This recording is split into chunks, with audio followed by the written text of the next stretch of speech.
let's talk about different parenting styles that we have, because we've all got different parenting styles, haven't we? Right? Research has found that different parenting styles produce different kinds of children. Now, although it's on a continuum, I'm speaking very generally here, but you will find different children coming out of different ways of being parented. Now, it's all on a continuum, like I've said. So try to see what factors are being influenced by the way you are disciplining your children. For example, how you discipline them and your parenting style will affect their social skills, will affect levels of delinquency, will affect mental illness and their propensity toward mental illness, will affect their self-esteem, will affect impulse behavior, will affect egocentric behavior. Okay, if you're in a situation where you've got a child who has lots of temper tantrums, for example, all right, and you don't discipline them for having temper tantrums, you're just teaching that child to become a manipulator where the whole world revolves around them, and they grow up into adults who end up screaming and shouting at everyone if they want certain things to be done, if they want things to happen their way. All right, so when we talk about the parenting styles, they're different ones, and I will go into these. So let's have a look at the different parenting styles. There's a continuum that we have in terms of low levels of affection rising up to high levels of affection. And then we have on the x-axis to do with the discipline and levels of discipline. So you've got high levels of discipline or authority and low levels of discipline and authority. And here's the thing, you have some parents who show lots of discipline but no affection at all. And then you have other parents who show lots of affection and no discipline at all. Now, the ones that show a lot of affection but no discipline, we call that permissive parenting. Permissive parenting. This is the indulgent parent. You know those kinds of parents where they hug their child 3 times before they send their child to school, and then when they're leaving the school they feel guilty that they didn't show enough love to their child, and then they just overcompensate later on. You know what I'm talking about? And here the child believes that they're the boss. They have temper tantrums and they're very egocentric. That's the type of child that is produced by that. Yet this parent is admired by other people as the one who's always going the extra mile. But they actually are showing lots of affection, but no authority and no discipline. And that child grows up and their identity is that, you know what, I'm in charge here. I don't report to anyone. I'm not under anyone's authority. No one can tell me what to do.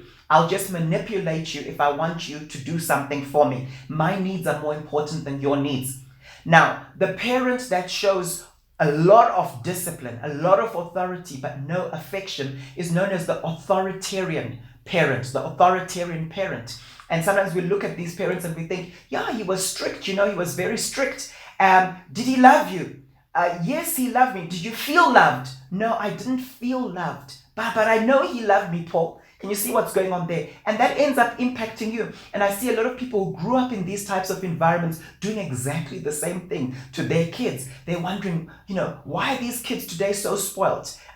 They're not in touch with their emotions very often, okay? Because all they got was authority, but no affection. And then you've got the parent who's called the negligent parent, and sometimes we can actually call them the absent parent, They might be physically present, but they're emotionally absent, okay? And this type of parent shows no discipline, they're not interested, and no affection. They're there, but they're not there. And they think that, hey, they're being a cool parent. They think they're fine, they think they're okay, but the child sees it as indifferent. And sometimes that child ends up doing certain things like behaving badly on purpose just to get attention from that particular parent. We know it. It's negative attention seeking behavior. Okay, let me be naughty. Let me do this thing that will just get my father to notice me, will just get my mother to notice me. And we call it attention-seeking behavior, and it is exactly that. And we think the problem is with the child, but it's actually to do with the parenting style. And that's something that I've seen happening quite a bit, where I get called into families sometimes and they say, there's a problem we have with our 14-year-old. There's a problem we have, Paul, with our 15-year-old. Can you please help us? And I begin to counsel this child. And I start to ask more than two questions deep, and I realize the problem isn't primarily with the child. The problem is with a dysfunctional family system. Okay, I start seeing that, wait a minute, you guys are disciplining your 15-year-old like she's a 2-year-old. It doesn't work. And so she's reacting to this. I might start asking this child, so tell me about conversations you have with your parents. Tell me about conversations you've had with your dad that you really enjoyed. What conversations? So I see that there's absent parenting, there's negligent parenting that's going on. You see, if you give your child a test to do, or you send them to school and they've told you, hey, mom, dad, I want to engage in that interview so I can do this new course that they're showing.